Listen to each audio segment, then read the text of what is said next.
कडे आता लक्ष लागलेलं आहे। सदाभाऊ खोतांना केवळ 14 मतं मिळालेली आहेत। भाजपकडून सदाभाऊ खोत यांना उमेदवारी जाहीर झाली होती, तर जयंत पाटील यांना राष्ट्रवादी शरद पवार गटाकडून उमेदवारी मिळाली होती, त्यांना देखील 12 मतं। मिलिंद नार्वेकर देखील 22 मतांवरच अडकलेले आहेत। यावेळेसची एक महत्त्वाची बातमी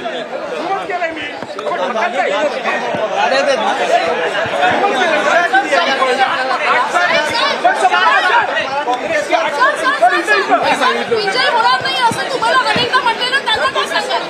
विजय होणार नाही असं खूप वेळा सांगितलं, त्यांना काय सांगाल? जागा आमच्या आमदारांनी दाखवून दिली आणि साऱ्या आमदारांचा विश्वास केवळ आणि केवळ अजितदादांची वरती आहे। आता या सप्रमाण सिद्ध केलेलं आहे।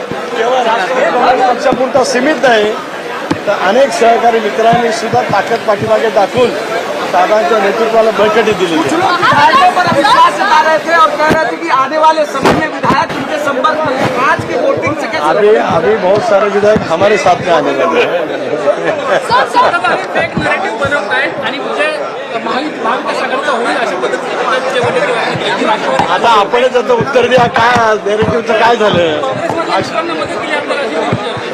अनेकांनी मदत केली, अनेकांची मदत आहे। ज्यांना मदत केली ते आपल्या सोबत असतील भविष्यात नक्कीच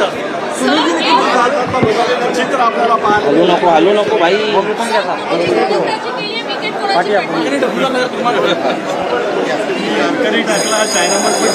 तर आपण बघतोय यावेळेस अजित पवार गटाचे दोनही उमेदवार या निवडणुकीमध्ये विजयी झालेले आहेत। शिवाजीराव गर्जे यांचा विजय झाल्याचा आता जाहीर झालेला आहे, तर राजेश विटेकर ही विजयी झालेले आहेत। यावेळेस एक महत्त्वाची बातमी, मिलिंद नार्वेकर यांना मात्र केवळ 22 मतच मिळाल्याची माहिती समोर आलेली आहे। महाराष्ट्रातील सर्व बातम्यांचे विश्वासार्ह व्यासपीठ,